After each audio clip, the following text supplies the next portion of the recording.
Another very common and easy way to preserve flowers for future use as far as drying goes is just simple pressing. Pressing amounts to putting flowers, foliage, between sheets of some type of absorbent material, be it newspaper, some type of artboard, or as many of us did in our grade school days, use a simple phone book to press especially foliage. The flowers and other material again is harvested at its peak quality. And in the case of the phone book press, it's nothing more simple than putting material between the pages of the phone book. Here we have a fern, and the pages are just folded over, and you can keep on layering more foliage between the pages. And when you get all said and done, basically closing the book and putting some type of a heavy weight right on top of it and leaving it there for several weeks. In the process, the moisture is absorbed by the pages of the phone book, and you can open it up and pull out your dried leaves. Flowers can also be dried by simple pressing, and it's just a matter of preparing the flower and again utilizing some type of material that you place the flower on that's absorbent and leaving it there for a length of time to allow the plant material to dry. In the case of pressing, especially when you're talking about flowers, you're going to end up with something that's kind of one-dimensional or flat.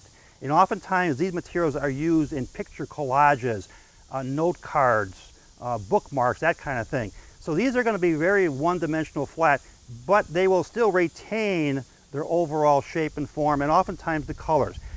The colors in regards to pressing flowers, the darker the colors usually end up with a darker colored flower. They tend to get a little bit mauve colored or dark shades, that kind of thing. Lighter color flowers like the whites and the yellows and that kind of thing will retain their colors.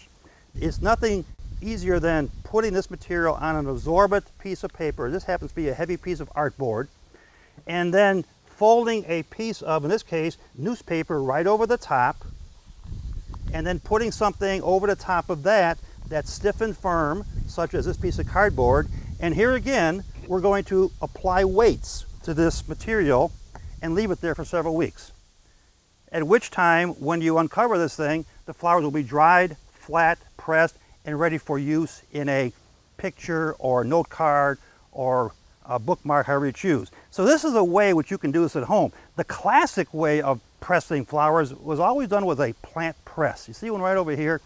Basically, several sheets of material are put between this plant press, which then is equipped with these screws that apply pressure to this whole system. That's left there for a certain length of time to dry material, and then you can just pick out what you need out of this plant press, reclamp it down, and you can store material here as well as use from it. As you can see right here, we've got some material that has been dried for quite a while. In this case, foliage off of an astilbe. And this was using the classic plant press. But you can see how they turn out. Very flat, very smooth, very dry.